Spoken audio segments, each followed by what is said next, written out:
You're listening to Criticaleye's Asia Leadership Podcast. Criticaleye is a global membership community with over 2 decades of experience supporting senior executives in their roles. We work with board-level executives, giving them opportunities to build their knowledge, skills, and access independent reference points outside of their immediate networks. Whether you're stepping into a more senior role or aspiring to do so, looking to hone high-level stakeholder relationships, drive operational performance, build your own personal resilience as a leader, or have longer-term career goals such as moving into a plural career, Criticaleye's approach supports a range of leadership challenges and ambitions.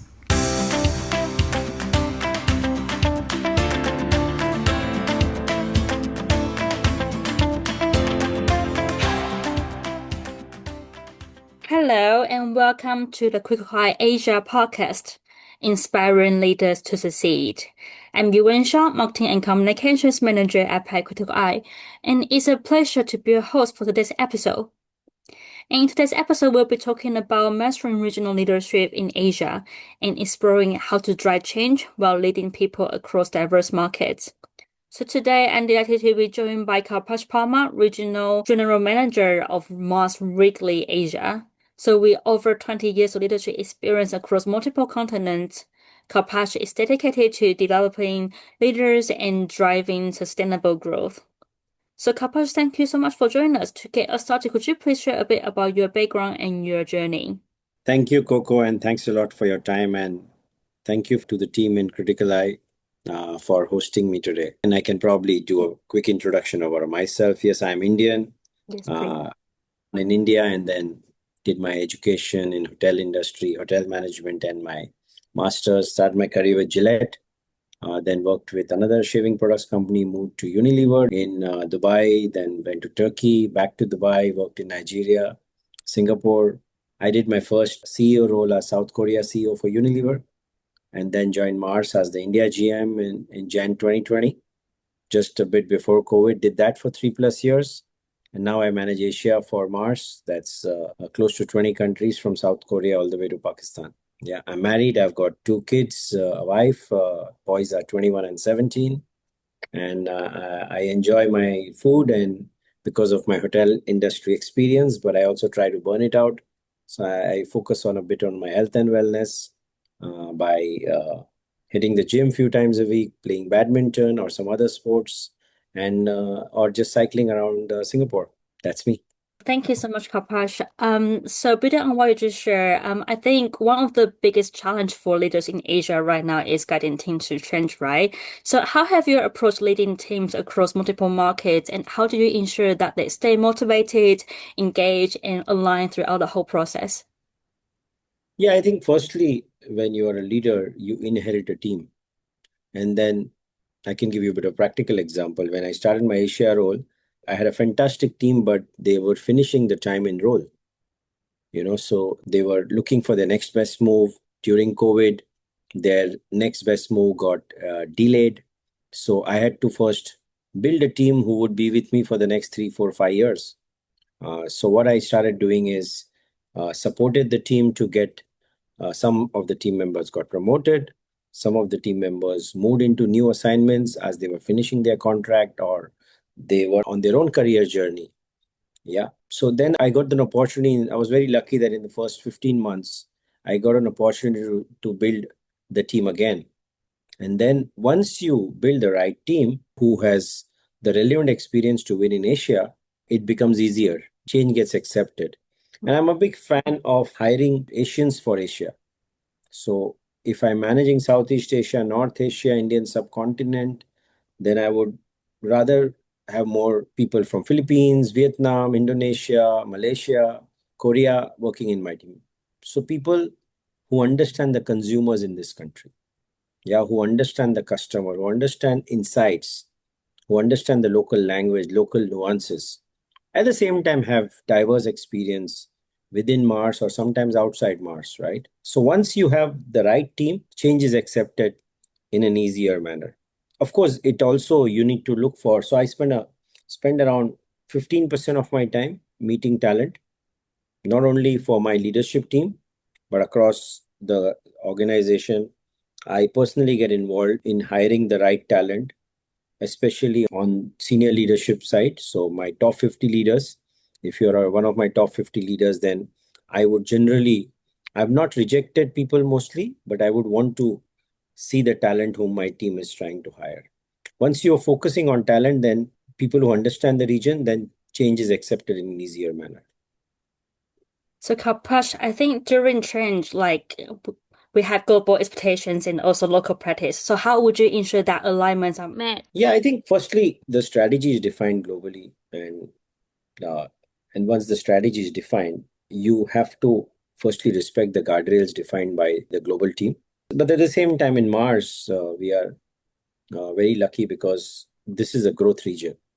Emerging markets is where the population is growing. If you look at 2040 data, population increase will happen. 50% of the world's population, incremental new population will come in Africa. The remaining 50%, of which 10% will come in LATAM, and the remaining 40% is India, Southeast Asia. So this is where the population is going to increase. At the same time, if you look at Southeast Asia, it's a very reliable region. The currencies are stable, the economies are stable, and we see a lot of penetration opportunity for our categories.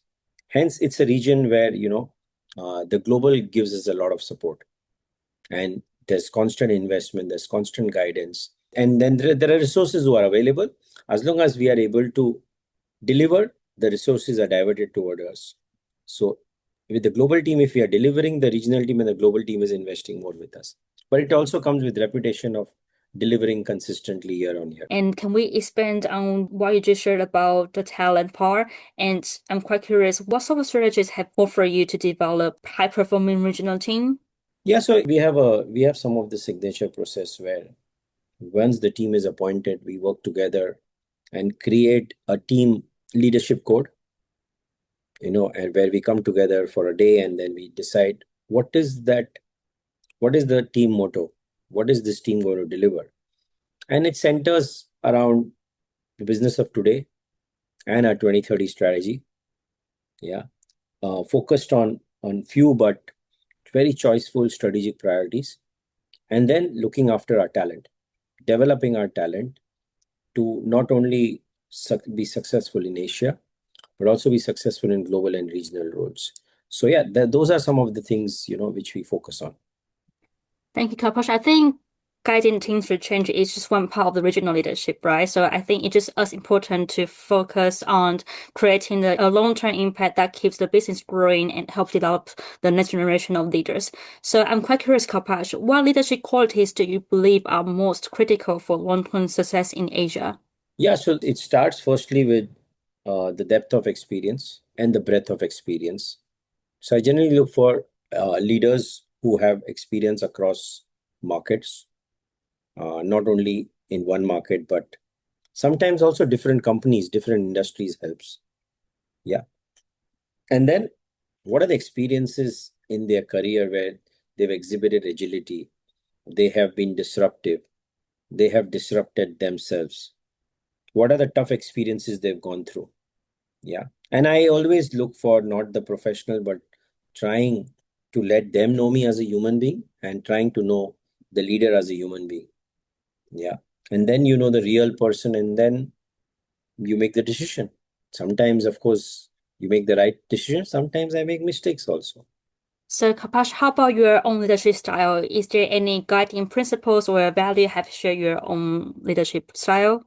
I think, firstly, very lucky to work with a company like Mars because we are all about associate concept and five principles. So we really believe in taking care of our associates, developing them not only for today, but for the next 2, 3 roles.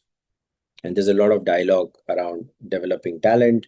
We have something called talent development review, to sort of an interview panel where they will be interviewed by 2, 3 very senior leaders.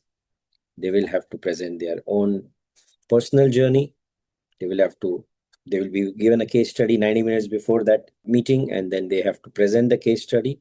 And then we do a dialogue and we try to measure them on certain critical competencies. Are they strategic? Are they driving vision and purpose? Are they organization savvy? Are they tech savvy? Do they exhibit nimble learning? Are they able to exhibit these competencies over a 1 hour discussion between 2, 3 senior leaders?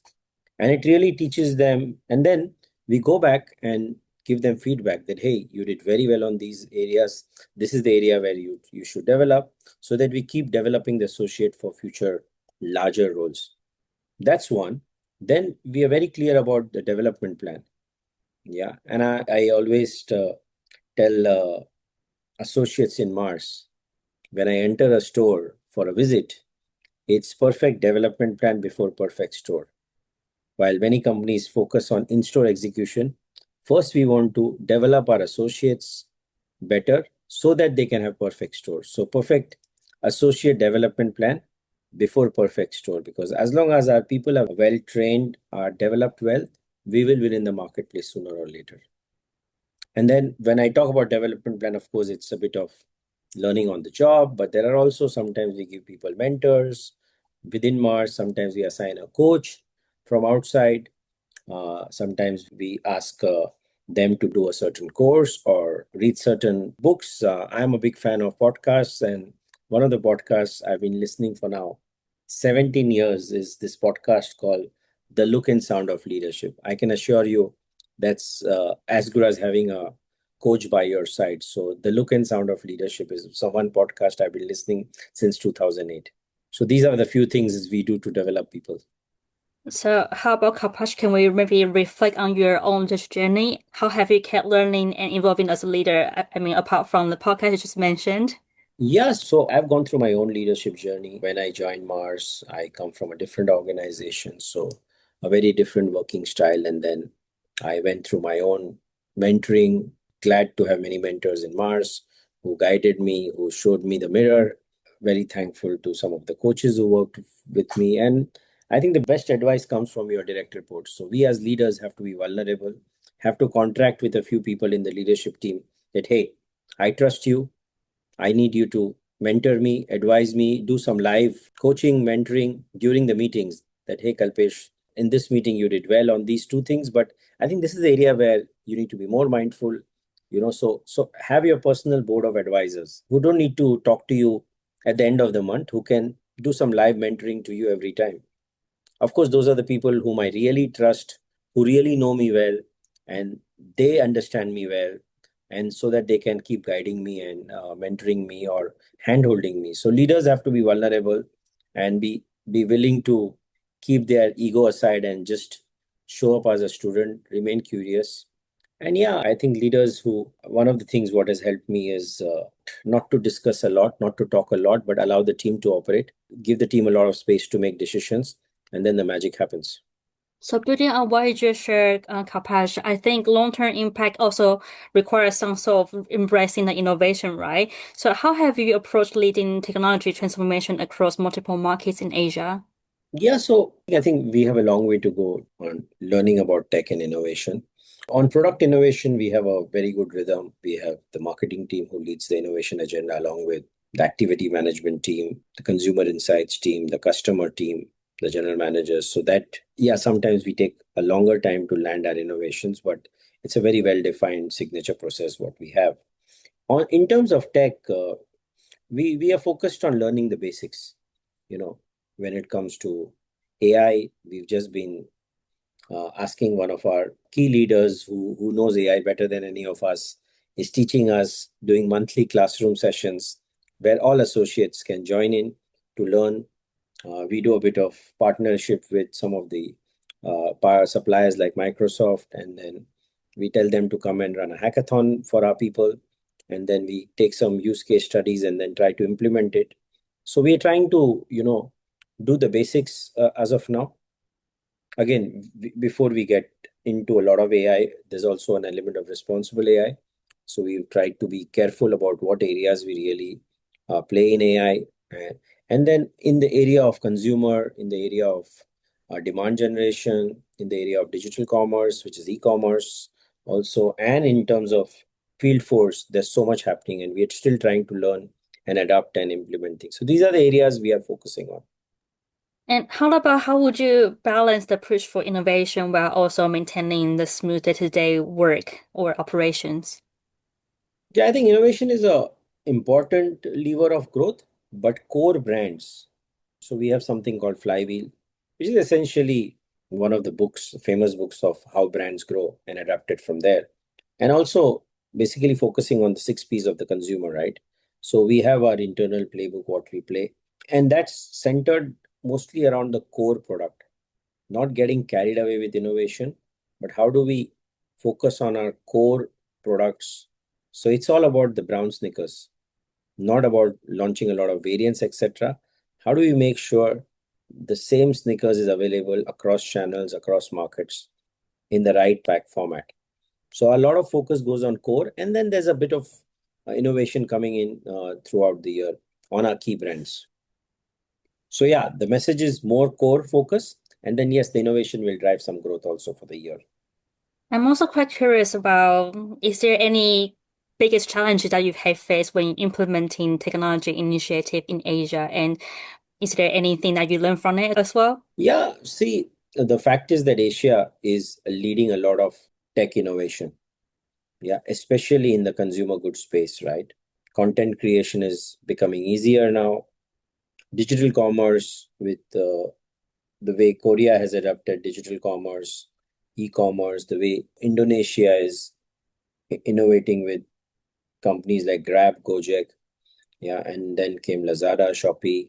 We are one of the pioneers in this region. Asia is a pioneering region when it comes to tech and innovations. So I think we are learning in the region, and more we're getting a lot of recognition from the global team, where they are partnering with us, giving us resources, recognizing our team members' work, so that Asia leads the innovation. And Asia will continue to lead because Asia has exhibited that great work in China. We learn a lot from our China business, who's done a fantastic job on using tech and innovation. And then, we keep learning. And I always tell Asia has to be successful. We need to keep learning from China. And me and my team learn a lot from China also. Thank you so much, Kalpesh. I think your insights really invaluable. So to wrap up our conversation, is there any advice you'd like to give to aspiring regional leaders in Asia who are stepping into larger leadership roles for their first time? Yeah, I think Asian talent is a bit different from rest of the world. Asian talent is very measured. We in Asia are pretty measured. We take our time to evaluate. We take our time to gather our thoughts, and then we act in a very focused manner. So many times Asian talent can be misunderstood. So make sure you are able to be more vulnerable, be more open, communicate better with the global counterparts or with your seniors in the organization, so that you are allowing the senior leaders to know you better. Yeah. Otherwise, we can be judged, right? So make sure that you're more open, more vulnerable, and allow your colleagues, your senior leaders to know you better. Yeah, that means we have to. I always tell people the biggest brand you manage is not the biggest brand in your country, in your company, but the biggest brand you manage is your own brand. So make sure you manage the brand well, which is the brand persona what you bring as a human being. Thank you so much, Kalpesh, for sharing your insights on leading across Asia, from guiding teams to change to driving long-term impact and embracing technology. I think your experience definitely offered practical lessons for leaders looking to grow, inspire their teams, and creating lasting results in diverse markets. So thank you so much for your insight. Excellent.